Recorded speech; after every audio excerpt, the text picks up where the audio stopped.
আসসালামু আলাইকুম।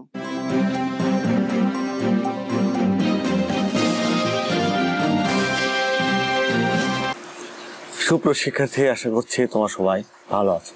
আজ আমি ষষ্ঠ শ্রেণীর ইতিহাস ও সামাজিক বিজ্ঞান শিখন অভিজ্ঞতা 12 প্রাকৃতিক ও সামাজিক কাঠামোর আন্তঃসম্পর্ক এই শিখন অভিজ্ঞতার প্রথম পর্ব নিয়ে আলোচনা করব।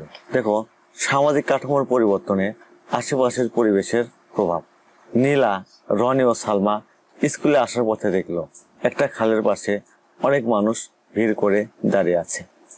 ওরা কাছে যেতে দেখতে পেল অনেক মাছ মরে ভেসে উঠেছে। দেখে ওদের মন খারাপ হয়ে গেল। সালমা বলল, আচ্ছা, মাছগুলো কেন মারা গেল? নীলা বলল, আমার মনে হয় খালের পানি খারাপ হয়ে গেছে, তাই মাছ মরে যাচ্ছে। কারণ দেখছিস না, পানি কেমন যেন কালো রং হয়ে গেছে। রনি বলল, আরো দেখো, খালের পাশে একটা কারখানা আছে, ওই কারখানায় সব ময়লা পানি খালে গিয়ে পড়ছে।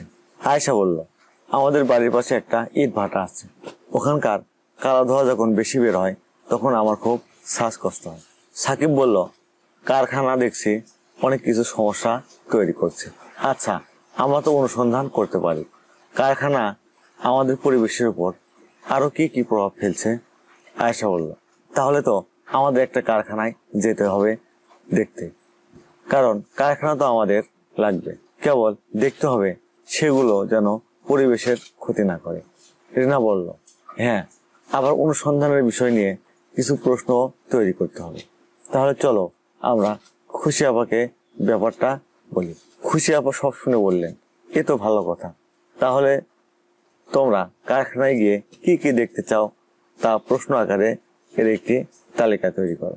তখন তারা দলে ভাগ হয়ে প্রশ্ন তৈরি করলো। কাঁচামাল বিষয়ের অনুসন্ধানের ছক। সুপ্রশিক্ষার্থী, চলো এই ছকটি কিভাবে পূরণ করতে হবে সেটি আমরা আমাদের নোট থেকে দেখে নেব। তোমরা এখনো যারা সোহান অনলাইন স্কুল চ্যানেলটি সাবস্ক্রাইব করোনি তারা প্লিজ সাবস্ক্রাইব করবে, এবং যারা ফেসবুক পেজ থেকে ভিডিওটি দেখছো তারা ফেসবুক পেজটি ফলো করে দেবে এবং লাইক দিয়ে দিবে। কাঁচামাল বিষয়ে অনুসন্ধানের ছক।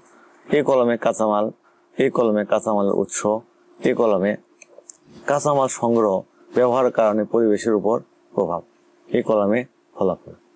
দেখো, কাঁচামালের নাম হচ্ছে কয়লা, কাঁচামালের উৎস হচ্ছে কারখানা, কাঁচামাল সংগ্রহ ব্যবহারের কারণে পরিবেশের উপর যে প্রভাব পড়ে সেটি হচ্ছে পরিবেশ দূষণের মাত্রা বেড়ে যায়। ফলাফল, পৃথিবী বসবাসের অনুপযোগী হয়ে পড়ছে। তারপর হচ্ছে মাটি। এই কাঁচামালের উৎস আশেপাশের খাল, নদী। কাঁচামাল সংগ্রহ ও ব্যবহারের কারণে পরিবেশের উপর প্রভাব, পরিবেশের উপর বিরূপ প্রভাব পড়ছে। ফলাফল, পৃথিবী বসবাসের অনুপযোগী হয়ে পড়ছে। তারপর দেখো, কাঁচামাল ব্যবহার করে দ্রব্য তৈরিতে প্রয়োজনীয় জ্বালানি বা শক্তি বিষয়ক অনুসন্ধানের ছক। চলো এই ছকটিও আমরা আমাদের নোট থেকে দেখে নেব। এই কলমে জ্বালানি শক্তি, এই কলমে জ্বালানি শক্তির উৎস, এই কলমে জ্বালানি শক্তি সংগ্রহ ব্যবহারের কারণে পরিবেশের উপর প্রভাব, এই কলমে ফলাফল। তাহলে জ্বালানি বা শক্তি হচ্ছে কয়লা, উৎস খনি। জ্বালানি শক্তি সংগ্রহ ব্যবহারের কারণে পরিবেশের উপর প্রভাব হচ্ছে পরিবেশ দূষণ হচ্ছে। ফলাফল, পৃথিবী বসবাসের অনুপযোগী হয়ে পড়ছে। তারপরে জ্বালানি বা শক্তি হচ্ছে কাঠ, জ্বালানি বা শক্তির উৎস বন। জ্বালানি শক্তি সংগ্রহ ব্যবহারের কারণে পরিবেশের উপর প্রভাব হচ্ছে বন অঞ্চল ধ্বংস হচ্ছে।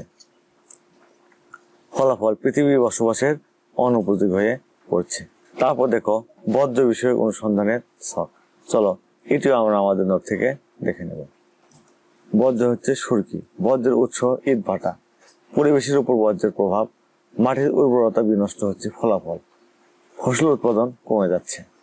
বর্জ্য ধোঁয়া, বর্জ্যের উৎস ভাটার জ্বালানি। পরিবেশের উপর বর্জ্যের প্রভাব, বায়ু দূষিত হচ্ছে। ফলাফল, পৃথিবী বসবাসের অনুপযোগী হয়ে পড়ছে। তারপরে নির্দেশনা হচ্ছে শিক্ষকের সাথে আলোচনা করে কোনো কারখানা পরিদর্শনে যায় এবং ছক অনুযায়ী তথ্য সংগ্রহ করে সবার সামনে এভাবে উপস্থাপন করবে। তাহলে সুপ্রিয় শিক্ষার্থী, আশা করছি এই ছকগুলো কিভাবে পূরণ করতে হবে তোমরা সেটি বুঝতে পেরেছো। তোমরা এখনো যারা আমাদের চ্যানেলটি সাবস্ক্রাইব করোনি তারা প্লিজ সাবস্ক্রাইব করবে এবং ভিডিওতে লাইক দিয়ে দিবে। আজ তাহলে এখানে শেষ করছি। আল্লাহ হাফেজ।